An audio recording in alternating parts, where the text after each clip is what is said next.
I was watching a video recently of Mark on the Classic Game Room, and he was talking about his Atari 5200 controller, that god-awful analog thing that just plain doesn't work.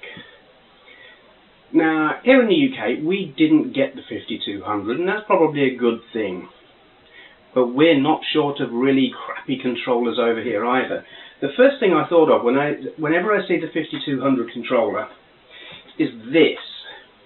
You think Atari got there first with the really shitty controllers, you'd be wrong. I don't know how well you can see that, but it is non-self-centering analog. It's got a whole load of keys on the pad there. I don't know which of these is a fire, probably both of them. It doesn't have the buttons on the side there. But apart from the fact that that stick is thinner, this is very, very similar to that bloody awful Atari controller. Except that it's attached to this, the Radofin 1392. Designed in Germany, I think. This was made in Hong Kong. But get this, these were on sale in 1976. We're talking pre-Atari 2600. I'm getting that information from Wikipedia, so if it's wrong, blame them. But yeah, 76 apparently, allegedly, and methinks maybe Atari got their ideas not entirely in-house. Bloody awful. However, people who have been watching my recent gameplay videos will be familiar with my ranting about the controllers on the Dragon 32. I've been playing a lot of Dragon 32 games and very frustrated by the joysticks. This is one of those joysticks. This is the Dragon 32 joystick. Analog, non-self-centering, extremely flimsy. You can pull the end off.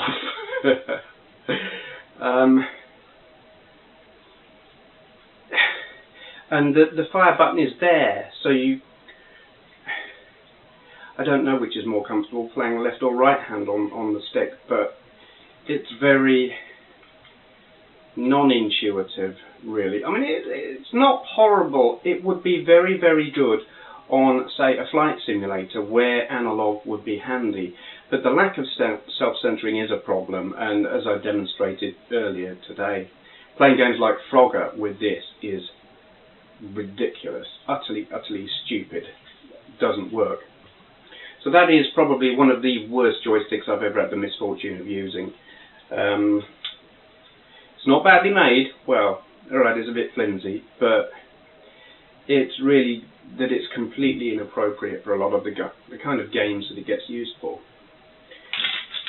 For those who don't know what a Dragon 32 is, it's a Welsh clone of the Tandy CoCo, minus the fancy colour modes that only work with NTSC, because we don't have NTSC in the UK. I'm looking for this. This is like the Tandy CoCo equivalent of that Dragon joystick. This is out of the arc. Really very... The stick is bent. You probably can't see that. Flimsy. The button there, I mean, that's just so dinky. It's dusty as well. This is just... It's the height of primitive whatever. I haven't used this one. I don't know how great it is. I imagine it will be much the same as the Dragon stick. Good for a game that suits it, and appalling for everything else. But less comfortable, really. The fire button is so... It's like it was a leftover from someone's cheap train set or something. The whole stick seems to be made of spare parts that were intended for something else. I don't want to guess what.